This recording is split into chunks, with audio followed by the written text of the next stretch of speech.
entire screen and share. Okay. All right. It looks like we have one person that's looking on. So hello. Hello, one person. Hey, check it out. Oh, you went away. Okay, great. So let's share the screen and see if we can get, ooh, there we go, some pictures. I want to talk to you a little bit about what I have been doing with the Seestar S50 and what I plan on doing pretty soon. Now, recently, I have been working a lot on this nebula. It's called NGC 1999. And the pictures were taken in the Seestar. And let me show you that. Let me show you this. Give me a second here.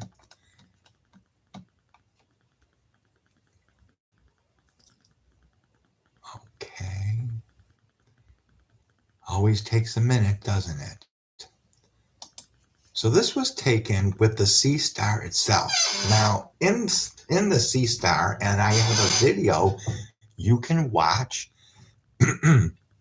that demonstrates how to process your images in the Seestar itself. Okay. Um, I would really like it if you would check out that video so you can learn how to do things, because I want to teach people how to do things.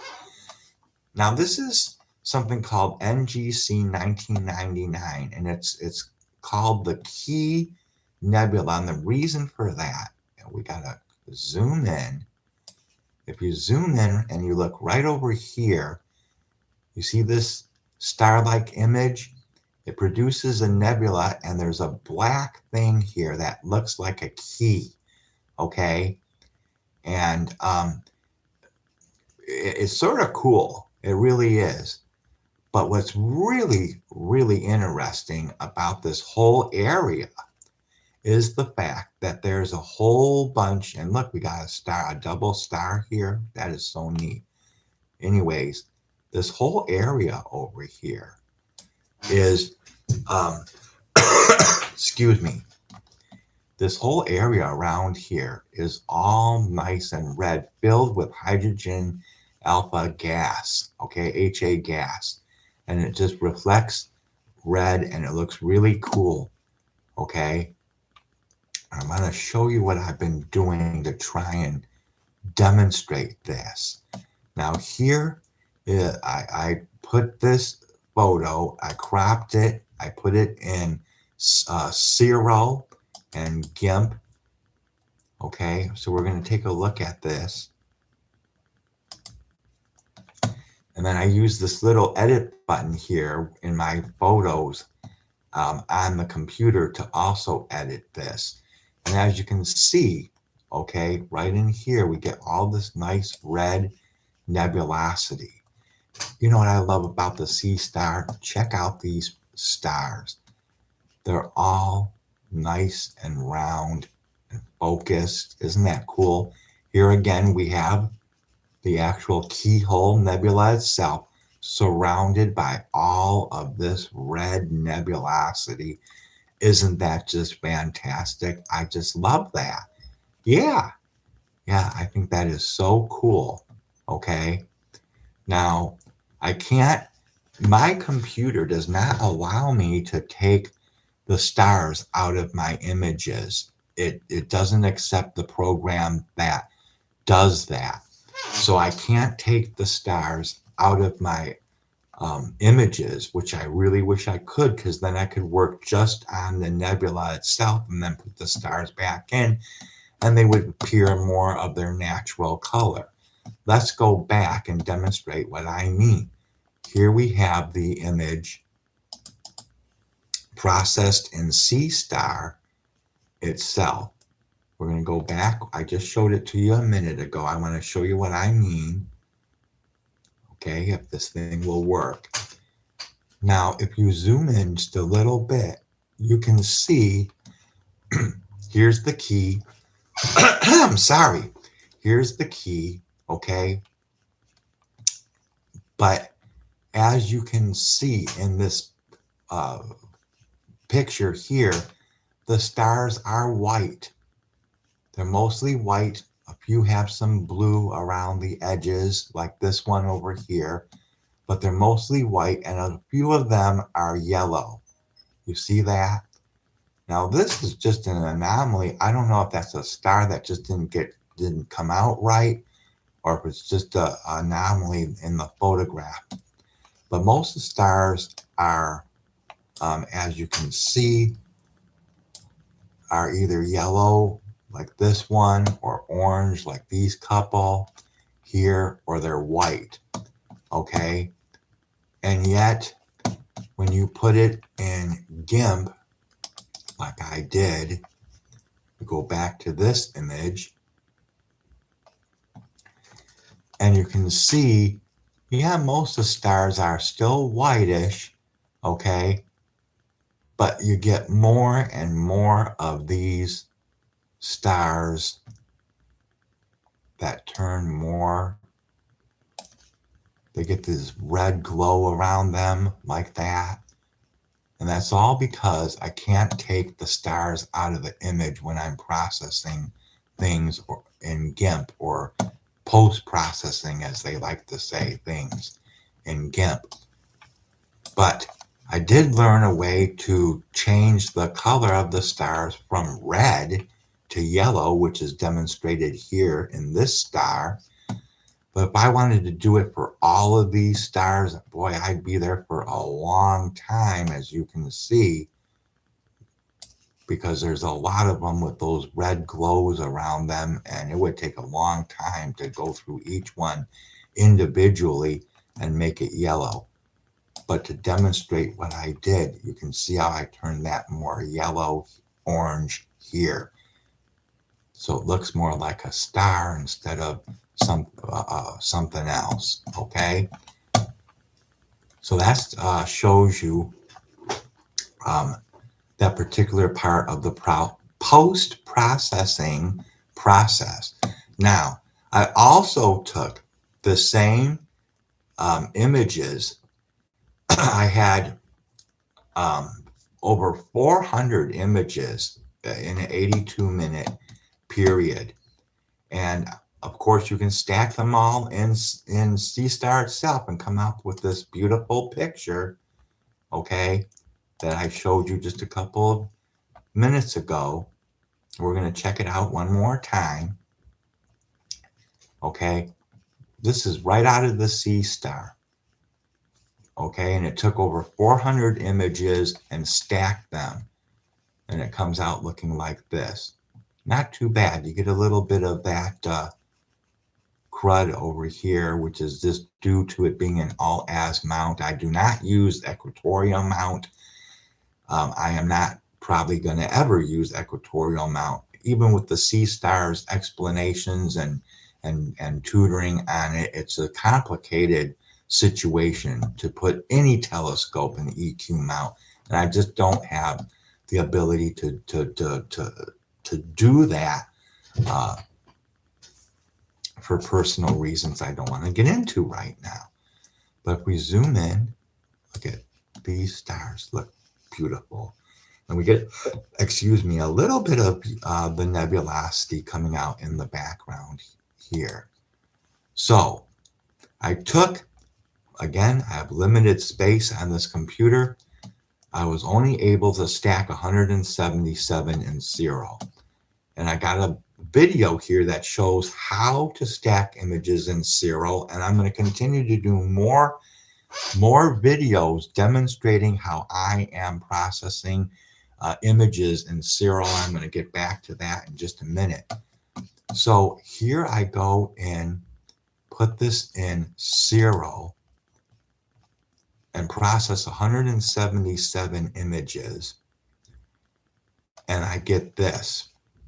And I'm thinking to myself, wow, the whole picture is filled with redness. How much of that is red nebulosity and how much is just what Cyril did when producing this picture is, I'm not quite sure. If you zoom in, okay, first of all, we get our little keyhole over here again, but again, the star is more pinkish than white. And you can see, oh boy, even when you do the denoising in Cyril, you still don't get a very smooth picture, especially when it's zoomed in like that. Here's that double star I showed you earlier in the other picture. Most of the stars are white, but again, unfortunately, we get some nice blue ones up here. Let's go up and take a look at that. Okay, all these nice blue ones up here. See that? That looks very nice. Okay, but we are getting a lot of these pink and even dark red stars that just are not that way in nature. This double star here, let's zoom in on that again. That is so cool. Check that out. Look at that. One star on top of the other. Is that awesome or what? You know, but as we go down the picture, we get more and more of these pink stars.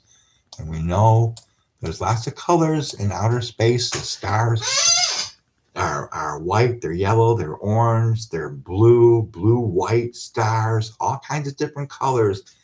But one color they are not is they are not pink. And unfortunately, we got a lot of pink on these stars. And it's because, again, unfortunately, I can't, my computer will not allow me to take the stars out. The program that you can get, the StarNet plus program that has to go into Cyril to take the stars out, my computer is incompatible with that program. And I don't have the ability to upgrade to a better computer. And until I do, I'm not going to be able to do that. But I'm doing the best I can with what I got, just like a lot of you out there that are beginners.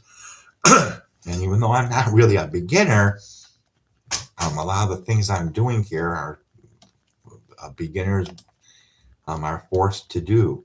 Now, this out of all of them, this image I think is the best one. This one really turned out good.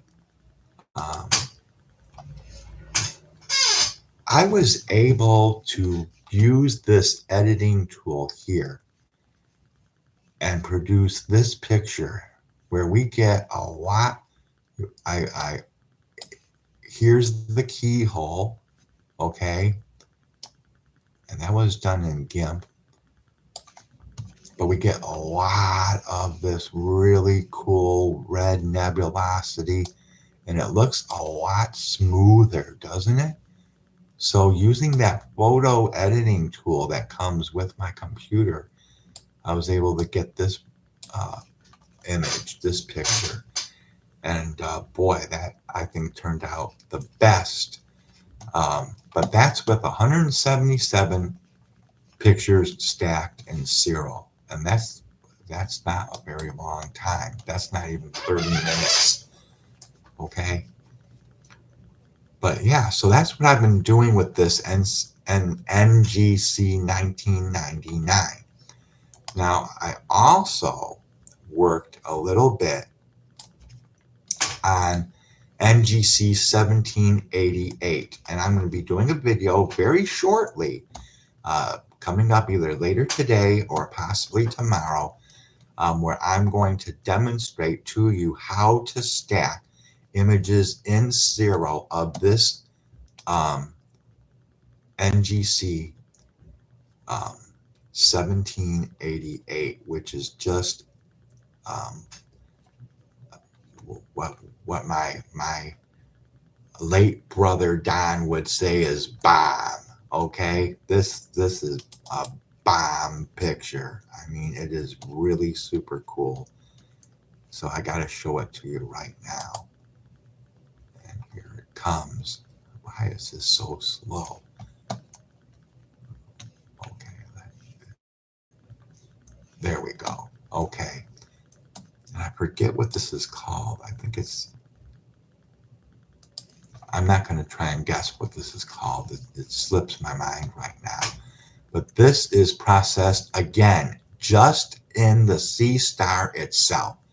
Okay, taken February 21st, this picture just a couple weeks ago, okay, in February. And just you use the AI. Please check out my video on how to do this. Processing pictures in Cyril itself is amazing. Absolutely amazing. Okay, I'm talking amazing. Look at what you can do in Seestar itself. This is just so cool. Here's the nebula, the main nebula, and then we get some more of that really, really red area, more nebulosity surrounding the main nebula here. Oh boy, is it awesome. We got right here a good example of a blue-white star. This star, as you can see, shines blue and white. That means they're more than likely new stars, just born stars. Is that cool or what? And look at the stars. How many you get. Is that awesome or what? It's just totally amazing. Amazing. Okay. So again, we put this in GIMP. Let's take a look at what we did with this in GIMP. Pull out that red nebulosity. Woo! Whoa! And I didn't do a lot here. You got to really watch it. If you do the wrong thing in GIMP, it'll blow these stars out and make them look horrible. So I don't really touch the stars at all. And I'm very careful. I don't overexpose it or anything. I just use, I'll show you in a program coming up soon what I do use in GIMP. Just leaving these stars alone. I might have overexposed it just a little bit just to bring out some of this red nebulosity. Check that out. Check that out. Oh boy, is that cool or what? It turns some of these stars dark red and turn them from white stars here into more oranger stars. Here we got another double star over here. Check that out. Wow, that is really super cool. Check this out. Double star right there. Man, I love it. Okay. But we can really bring out that red nebulosity that surrounds the main nebula, which is NGC 1788. Wow. So that's what I've been doing recently. I also, well, let's just really quick. I did a little bit of work on this one. This is IC 417. And this is, okay, let's see if we can get this is called the Spider Nebula. It's supposed to look like a spider. I'm not sure if it looks like a spider or not, but this is just 47 minutes in the Seestar, folks. Okay, look at all of the stars we captured here for 47 minutes, okay? And then if you zoom in, this red nebulosity here is supposed to look like a spider. I don't know if it looks like a spider, but man, is that cool, huh? Yeah, that's awesome. And so, where did I put it? This is, oh boy.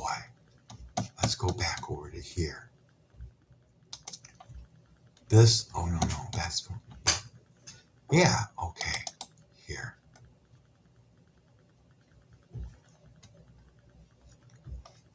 Wow, this is 60 pictures, just 60 pictures. Do you know how much exposure time that is?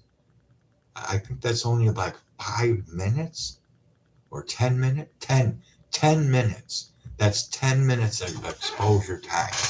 And I put it in Serial GIMP and that photo editor thing over here. Look at that.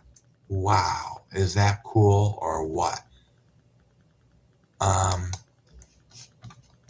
wasn't ready. Oh, here's 70. Here's 70 pictures. Let me take a look at this one.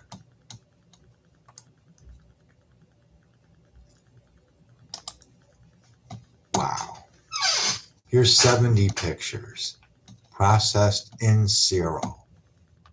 Look at that. Is that cool or what? Now we got a lot of noise here. You can see the noise as you zoom in. Lots of noise. Okay.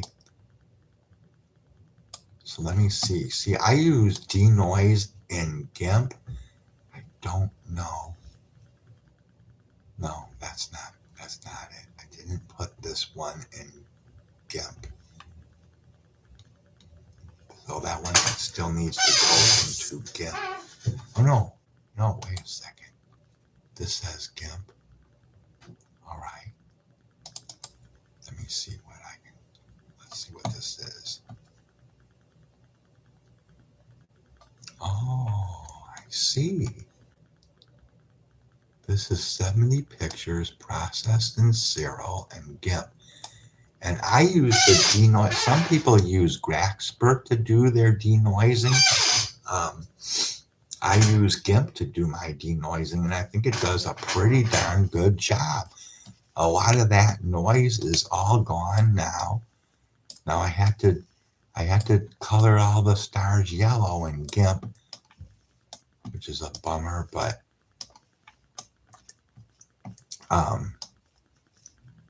I got rid of all that noise and brought out that nebulosity here.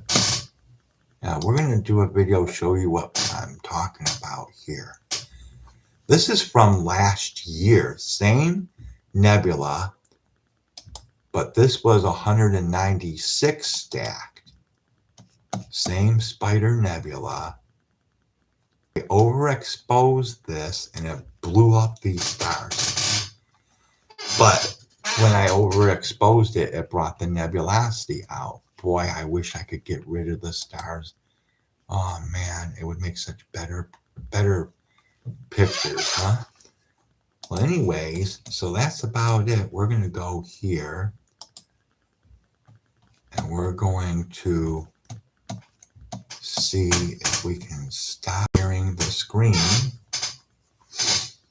Right now, 2 people are looking. So write a question, make a comment. I would love to hear from you.